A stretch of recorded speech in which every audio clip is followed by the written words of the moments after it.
ভিডিওটা একটু দেখে যান।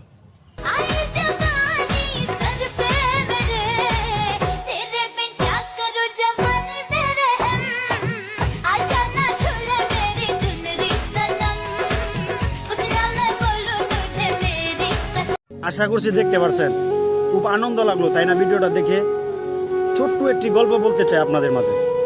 আমেরিকার এক ভালো মানের একজন বিজ্ঞানী বলছিল, আমাকে শিক্ষিত মা দেও, আমি শিক্ষিত জাতি দিব, শিক্ষিত সমাজ দিব। এই যদি হয় শিক্ষিত মায়ের চরিত্র, তাহলে কি আশা করা যায়? এদের পেট থেকে আব্দুল কাদের জিলানী আসবে? এদের পেট থেকে কি ওয়াস করুনি পাগলা আসবে? এদের পেট থেকে কি কাজা মঈনুদ্দিন সৃষ্টি হবে পৃথিবীতে, বাংলার মাটিতে? আশা করা যায় না। এই টিকটক ভাই কোথায় যে নিয়ে গেছে, একমাত্র বাংলার মানুষ বলতে পারে না এই টিকটক এখন কোথায় নিয়ে গেছে। এটা একটা হাস্যকর হয়ে গেছে ভাই এই টিকটক। এই টিকটককে বাংলাদেশ মাটি থেকে ব্যান করে দেওয়া হোক। আর না হয় আগামী যে সমাজ, যুব সমাজ আসতেছে, প্রজন্ম, নয়া প্রজন্ম যে আসতেছে, ভালো আশা করা যাবে না ভাই। টিকটক ব্যান করে দেওয়া হোক, আমি দূর দাবি জানাচ্ছি।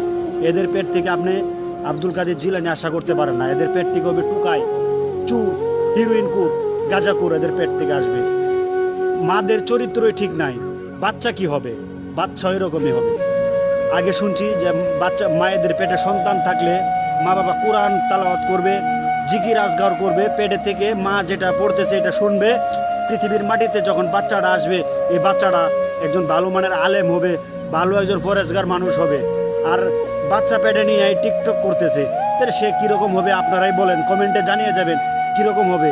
দূর দাবি জানাই বাংলাদেশ থেকে টিকটক ব্যান করে দেওয়া হোক।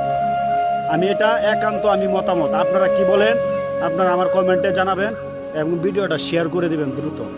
না হয় আগামী যুব সমাজ ঠিক রাখা যাবে না। সবাই ভালো থাকবেন, সুস্থ থাকবেন। আসসালামু আলাইকুম।